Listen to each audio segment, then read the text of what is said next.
And at this point, you write this in the book. I needed a win.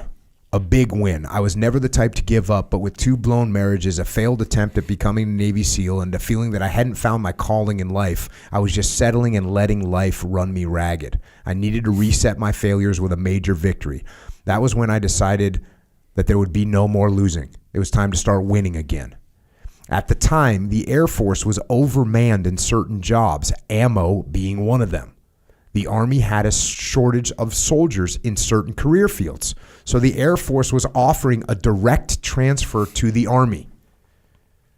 One thing my dad had told me years earlier kept nagging me. If you don't try, you'll never know. And if you never know, it's because you didn't try. The answer was clear. I wasn't going to live a life of regrets, even if the high risk of failure was there. After clearing my head, I decided to jump headfirst, eyes closed, into the unknown.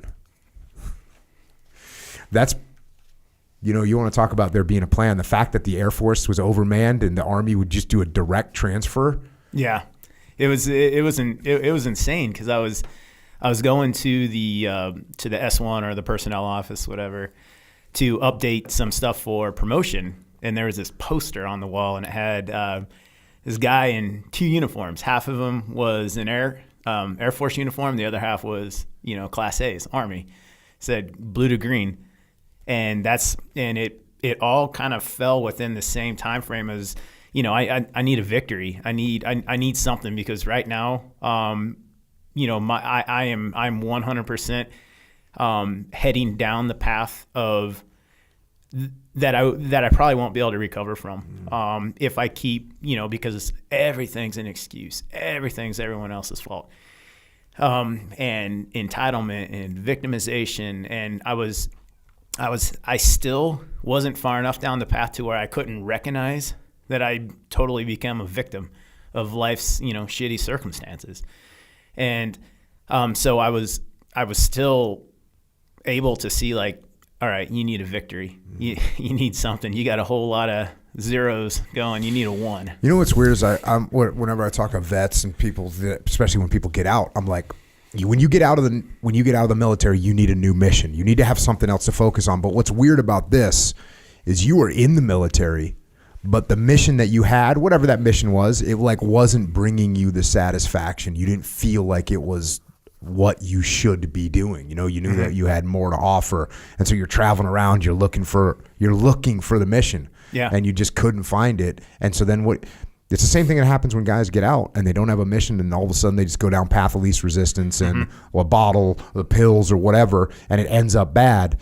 You were still in while you were having that go on, and luckily they had this opportunity to go in the Army. Man. So you went to Army boot camp, and you talk about that in here. Was that a little bit of a gentleman's course? Have you heard the term gentleman's course before? I have, yeah. Okay. So was your boot camp like a gentleman's course? Which in the military, a gentleman's course is basically it's basically you're there to actually learn. It's not like this beat down thing. You're gonna actually learn stuff. You get treated like a human. You're not getting treated like a new guy, piece of shit, whatever. You're getting treated well, and you're there to learn. That's a gentleman's course. For instance, I went to officer candidate school with all the other people coming out of college that go to officer candidate school. That's not a gentleman's course. Like you go and you get all the full benefit of people yelling and screaming at you. But for warrant officers or limited duty officers in the Navy, they go to a gentleman's course where, hey, here's how you wear the uniform and here's how you write these reports. It's like a nice transition. Yeah. Sounds like yours was somewhere in between. You kind of had to go to boot camp a little bit, but they were being cool to you? So, Infantry Basic was there was 2 things that happened there. Number one, so I had done the prior service course that they had for us in New Mexico, which was supposed to suffice as, that was the phase 1 of Infantry Basic. Then you go to AIT. When you say Infantry Basic, is that boot camp? Straight up boot camp. So you went to a class in New Mexico. How long was that course? That was a month. And then... Okay, a normal Army boot camp is what, 12 weeks? Yeah, I think So they gave you a little shortened course. Were they cool to you, or were they yelling and screaming? So New Mexico, they can't really yell and scream. They're a bunch of guard guys that were kind of, which no offense, I mean definitely, but they were just there to check the boxes on us. So they're there to actually transition you. Okay, this is the way it works in the Army. Here's how you wear your uniform in the Army. These are the roles and responsibilities. So it was a gentleman's course. It was cool. Okay, that was. And then I get to Benning for infantry. And apparently I didn't get the memo that I was supposed to wait for AIT. So I started basic with everyone else. And so the drill instructor, he came up to me. He's, hey, man, you're not supposed to be here. And I basically told him, like, hey, I need this. I need something to completely just focus everything I got on it, bury all of my efforts into a cause. And I loved it. Like, I loved it. And he's like, hey, you're going to have to play the game then. I was like, I'll play the game. I got nothing but time. So it was awesome. I loved it. And so I would think for a private going through, when I went through, they probably would say it was not a gentleman's course. But for me, going through basic, our infantry basic and whatnot like that, it was exactly what I needed at that point in time. Every day was awesome. And it just kept my mind off of everything that I just went through, everything. So, but it still didn't fix it. It just kept my mind off it. You end up, so you go through that infantry basic, you go through AIT, you go to airborne. Then you start the 18X, which is when you're going into special forces and you're not exactly sure which specialty you're going to get. They call it 18X. And you go to this 18X prep course, and you say this 18X prep course was extremely hard and pushed me to my limits. I'm talking nonstop physical training, 12 hours per day, getting beat down.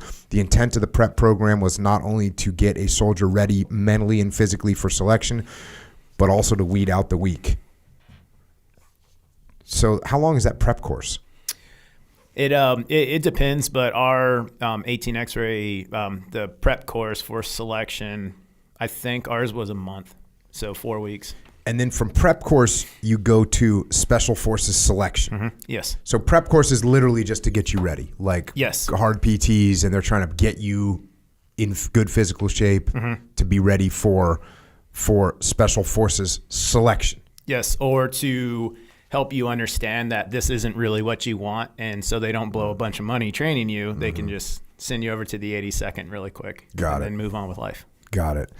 So now you get to special forces selection. I'm going to go to the book. This was do or die time. An 18-day gut check to pull out all the stops. There was no way I would accept failure because I didn't think I could handle another fuck up in my life. This was most likely my only chance, and I was going to make it happen. Everything that I'd been through, all the hard work I'd put in, everything led up to this point, selection. As soon as we stepped off the buses at Camp McCall, it was game on. We started with the usual Army PT test, a readiness assessment, also known as the Army Physical Fitness Test. To my surprise, some soldiers showed up for a shot to be the best, failed the first PT test, and were gone on day 0. Fast forward a little bit. Time was flying by for me, and I was killing it, regardless of whether it was a 10-mile run along sandy backwoods roads, a 10K rucksack march with 60 pounds on my back, a 12-mile land navigation course, rifle PT, log PT with telephone poles, or the dreaded Team Week events that broke the will of most of the trainees. I was speeding through. As excruciating as everything was, I was amazed at how well I was doing. The 18X prep course lived up to his name. So you're kind of getting after it, doing good. Yeah. We were constantly on the move, 18 to 20 hours a day, whether it was a ball buster PT session or hustling from one event to the other. Shut-eye came in snatches, and meals were always on the go. Not getting enough food for the number of calories I was burning took its toll after the first week, but I didn't care. While the lack of calories depleted my energy and strength, that, combined with my lack of sleep, was all part of the mentally and physically breaking down a trainee. So you're not eating very much, which is one thing that I always was happy that I ended up in the Navy and going to BUD/S instead of any of the Army courses where you don't get to eat, man. Yeah, the Army seems to they really like the whole you don't need to eat thing. Yeah, yeah. The Navy focuses on you don't need to sleep, and also you don't need to be warm. Which, look, Ranger school and freaking SF school, you don't. It's not like you're warm or cuddly there either. No. The just beat downs. We're not under the water, and that was good. As the days turned into weeks, our bodies were breaking down. Still, I pressed on. As we neared the end, the final major obstacle in my way was a long rut march. We weren't supposed to know the distance of the final trek, but every selection class got the scoop from the guys that had gone before. We'd be going 25 to 30 miles. Turned out you guys went more than 25 to 30 miles. Again, I'm jumping. You give some really cool information, and that's why people should get the book. Fast forward a little bit. After hitting the finish line, we gathered in a large conference hall to hear who got selected and who didn't. I could barely put one foot in front of the other, but at least I walked in under my own power. Those left standing after the dust cleared looked like they had spent years as POWs.